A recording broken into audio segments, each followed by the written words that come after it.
오늘 읽으신 본문 요한복음 16장 16절로 24절 말씀을 중심으로 우리가 말씀을 묵상할 때 여러분께 개인적으로 성령께서 주시는 주님의 음성을 듣고 또 그 제목 붙잡고 기도하기를 원합니다. 오늘 말씀을 보면은요, 예수님께서 제자들에게 말씀하십니다. 조금 있으면 나를 보지 못하겠고 또 조금 있으면 나를 보리라. 이게 도대체 무슨 말씀인가? 제자들이 이해하지 못하죠. 그러나 예수님은 제자들에게 말씀합니다. 지금은 너희가 근심하나 내가 다시 너희를 볼 때에는 그 기쁨을 빼앗을 자가 없을 것이라. 그리고 내 이름으로 지금까지는 너희가 아무것도 구하지 아니하였지만은 구하라. 그리하면 받으리니 너의 기쁨이 충만하리라. 이렇게 말씀하시는 내용이 오늘 본문의 말씀입니다. 먼저 16절에서 19절 말씀 보시면은요, 조금 있으면 나를 보리라 이렇게 말씀하고 있습니다. 이 말씀은요, 예수님께서 십자가에 죽으셔서 이제는 보지 못하겠고 또 부활하실 때에 다시 살아나실 때에 다시 보게 되리라, 이런 말씀입니다. 그래서 예수님이 십자가에 죽으시고 부활하신다는 말씀인데요, 이 제자들은 이 말씀의 의미를 깨닫지 못합니다. 그래서 어떻게 보면 참 예수님을 3년 동안이나 가까이 대했지만은 예수님의 이 십자가 부활, 이것은 인간의 생각으로는 도저히 깨달을 수 없는 그런 신비에 가까운 그런 말씀이라고 하는 것입니다. 그래서 사람의 생각으로 하나님의 진리를 깨닫고 또 하나님의 지혜로 사람의 지혜로 하나님의 지혜를 깨달을 수 없다라고 하는 것이죠. 그래서 이 십자가와 부활은 기독교의 신앙의 핵심이면서 우리가 성령께서 우리로 하여금 믿음을 주실 때 깨닫게 하시는 그런 은혜라고 하는 것입니다. 특별히 우리가 신앙생활을 하면서요, 하나님의 말씀을 대할 때 정말로 믿음으로 또 빈 마음으로 대해야 되는데, 그렇지 못하고 하나님의 말씀을 내 생각으로 또 내가 그동안 가지고 있던 사고방식으로 또 사회적인 통념이나 가치관으로 그 말씀을 이렇게 해석해 보려고 이렇게 많은 생각을 하게 되고 노력을 하는데, 오히려 그것이 혼란을 가져오게 되고 또 그것이 우리의 온전한 믿음이 되지 못하고 어떻게 보면 이 혼합주의적으로 된다고 하는 것입니다. 그러니까 말씀을 자꾸 재단해보고 또 말씀을 자꾸 의심하고 이렇게 하다 보니까 결국에는 하나님의 말씀을 하나님의 말씀으로 받지 못하고 사람의 말로 받을 수밖에 없고, 또 사람의 말로 받으면 그것 속에서 믿음의 역사가 일어나지 못한다고 하는 것입니다. 오늘 제자들이 이런 부분으로 우리가 해석해 볼 수가 있는데요, 예수님의 말씀을 알지 못하는 것처럼 우리도 구원에 관한 일은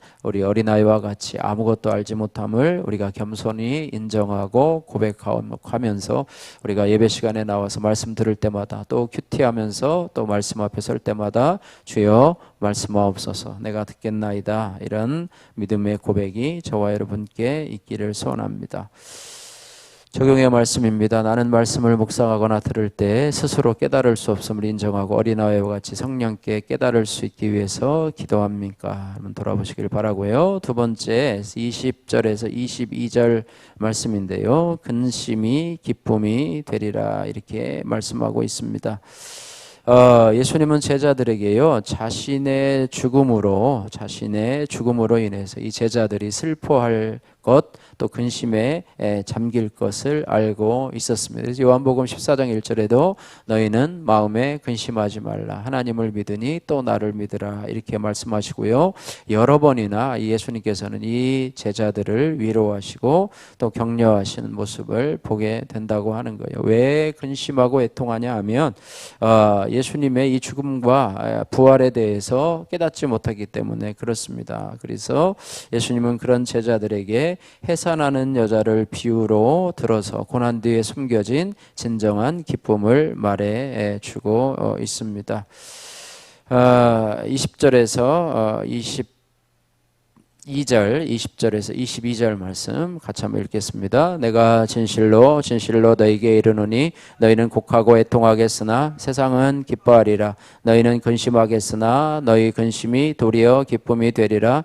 여자가 해산하게 되면 그때가 이르렀으므로 근심하나 아기를 낳으면 세상에 사람 난 기쁨으로 말미암아 그 고통을 다시 기억하지 아니하느니라. 지금은 너희가 근심하나 내가 다시 너희를 보리니 너희 마음이 기쁠 것이요 너희 기쁨을 빼앗을 자가 없으리라. 아멘. 예, 그래서 진정한 기쁨에 대해서 말씀해 주고 있습니다. 너희가 지금은 근심하나 내가 다시 너희를 볼 것이요 너희 마음이 기쁠 것이요 너희 기쁨을 빼앗을 자가 없을 것이라 이렇게 말하고 있습니다. 그래서 진정한 기쁨은요 고난 당한 후에 고난을 극복한 후에 이루어질 수 있다고 하는 것입니다. 그래서 우리가 이번 돌아오는 주가 종려 주일이고요. 또 그 다음 주 한 주간이 고난 주간이고 또 이제 고난 주간을 지난 후에 부활의 부활 주일을 우리가 이제 지키게 되는데요. 예수님도 고난을 먼저 당하시고 또 영광을 받으셨다고 하는 것입니다. 그래서 no cross, no crown이라는 말도 있잖아요. 고난이 없으면 영광도 없다라고 그런 말도 있는데요. 예수님의 죽음 너머에는 부활이라고 하는 아무에게도 빼앗길 수 없는 충만한 기쁨이 있다고 하는 사실을 기억해야 할 것입니다.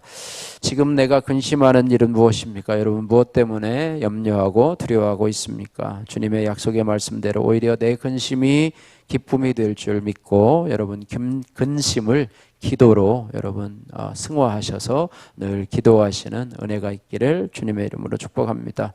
23절에서 24절 말씀에 이제 기도에 대해서 말씀하시는데요. 내 이름으로 구하라 이렇게 말씀하고 있습니다. 23절 말씀 같이 한번 읽겠습니다. 23절 그날에는 너희가 아무것도 내게 묻지 아니하리라. 내가 진실로 진실로 너희에게 이르노니 너희가 무엇이든지 아버지께 구하는 것을 내 이름으로 주시리라. 예, 너희가 무엇이든지 아버지께 구하는 것 기도하는 것을 내 이름으로 주시리라. 우리가 그래서 기도할 때마다 꼭 강조하는 것이 예수님의 이름으로 기도합니다. 이렇게 넣습니다. 우리가 매일 성경 큐티에서 마지막 기도문을 저희가 적어놓는데요. 그동안은 그냥 그렇게 하소서 하고 끝냈는데 오늘 이 큐티 적용을 하면서 예수님의 이름으로 예수님 걸어가신 이름으로 기도합니다. 요 구절을 제가 넣었어요. 오늘 보시면 되고요. 어쨌든 여러분이 우리가 기도할 때는요. 내 이름으로 또 누구 이름으로 기도하는 것도 아니고요. 성자의 이름으로 기도하는 것도 아니고 천주교처럼 뭐 성인의 이름으로 기도하는 것도 아니고요. 예수 그리스도의 이름으로 기도하는 것입니다. 할렐루야. 예, 그래서 성도에게 일어나는 모든 일이 다 예수님과 연관되어 있기 때문에 우리는 무슨 문제를 만나든지 또 언제든지 예수의 이름으로 기도해야 됩니다. 그럴 때 하나님께서 우리에게 주의 뜻을 따라서 행할 수 있도록 응답해 주시는 하나님이시라고 하는 거예요. 그래서 우리는 문제가 크거나 작거나 그것에 상관없이 우리가 어려움을 겪는 그것에 대해서 근심할 필요가 없습니다. 너희는 마음에 근심하지 말라. 하나님을 믿으니 또 나를 믿으라. 아무것도 염려하지 말고 오직 모든 일에 기도와 간구로 너희 구할 것을 감사함으로 하나님께 아뢰라. 그래야면 모든 지각에 뛰어난 하나님의 평강이 그리스도 예수 안에서 너희 마음과 생각을 지키시리라 말씀하셨습니다. 오늘 말씀과 일맥상통하는 말이라고 볼 수가 있습니다. 너희가 24절 말씀도 같이 한번 읽겠습니다. 지금까지는 너희가 내 이름으로 아무것도 구하지 아니하였으나 구하라 그리하면 받으리니 너희 기쁨이 충만하리라. 아멘. 여러분 계속해서 하나님 앞에 문제를 가지고 기도할 때 응답해 주시는 하나님을 여러분이 깨닫게 되고 또 여러분의 근심이 변하여 기쁨으로 변화될 줄로 믿습니다. 응답받는 기도라고 하는 박경선님의 큐티인 간증입니다. 남편은 30대 젊은 나이에 파킨슨 병 진단을 받았습니다. 투병 6년 차에는 뇌 심부 자극술 설명이 나왔는데요. 뇌의 특정 부위에 미세 전극을 삽입하고 전극의 다른 쪽 끝을 가슴 피부 아래 심어놓은 자극 발생기에 연결하는 수술이라고 설명이 되어 있는데요. 뇌 심부 자극술을 받았습니다. 이유는 남편은 머리에 핀을 받고 양쪽 가슴에 기계를 장착하게 되었습니다. 그리고 5년 뒤 남편의 가슴에 삽입한 기계의 배터리를 교체할 시기가 다가왔습니다. 그러자 주변 사람들은 빨리 수술을 받으라고 권유를 했습니다. 하지만 저희 부부는 함께 운영하는 학원 수강생들의 시험과 이사를 앞두고 있었기 때문에 수술 날짜를 잡기가 어려웠습니다. 그런데 저는 남편이 수술을 못 받는 일보다 수업을 못할 경우 수업료를 환불해 줘야 하는 일이 더 걱정이 되었습니다. 그래서 남편이 수업을 다 끝내고 수술을 받을 수 있게 해달라고 기도를 했습니다. 그러자 제 믿음의 수준을 아신 하나님이 저를 불쌍히 여기셔서 제 기도에 응답해 주셨습니다. 이사와 수강생들의 시험이 다 끝낼 때까지 기적적으로 남편의 배터리가 작동하게 도와주신 것입니다. 그러다가 수술실에 들어가기 직전에 기계가 꺼졌는데 남편의 온몸이 흔들리고 목소리조차 나오지 않았습니다. 그 순간 저는 내 욕심으로 수술 시기를 지금보다 더 늦추다가 기계가 갑자기 꺼졌더라면 어떻게 되었을까라는 생각이 들어 가슴을 쓸어내렸습니다. 이 사건을 계기로 저는 남편의 건강보다 돈을 더 중요하게 여긴 죄를 보게 되었습니다. 또한 내 정욕으로 기도한 것을 깨닫고 회개하게 되었습니다. 이제는 삶의 불안과 두려움이 엄습할 때마다 그날 주시는 큐티 말씀으로 하나님의 뜻을 구하며 100% 응답받는 기도하기를 원합니다. 근심 많은 환경에서 남편의 병이 도리어 사람을 살리는 도구가 되어 구원의 기쁨을 알아가게 하시는 주님께 감사드립니다. 앞으로도 아픈 지체들의 가족을 채우라고 기도하는 사명을 잘 감당하겠습니다. 적용하기 남편의 병으로 마음에 근심이 생길 때마다 그날 주신 말씀을 묵상하며 받은 복을 세워보겠습니다. 남편의 건강이 회복되도록 밥과 약을 잘 챙겨주겠습니다.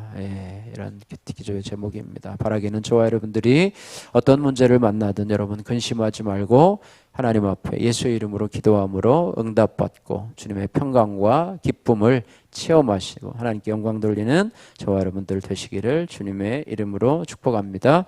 기도하겠습니다. 사랑의 하나님 아버지 감사합니다. 하나님 아버지 제자들은 예수님과 오랜 기간을 함께 있었음에도 불구하고 예수님의 십자가 또 부활을 알지 못하 깨닫지 못하는 그들입니다. 그러면서 두려워하고 또 근심하며 염려하는 그런 모습을 보게 됩니다.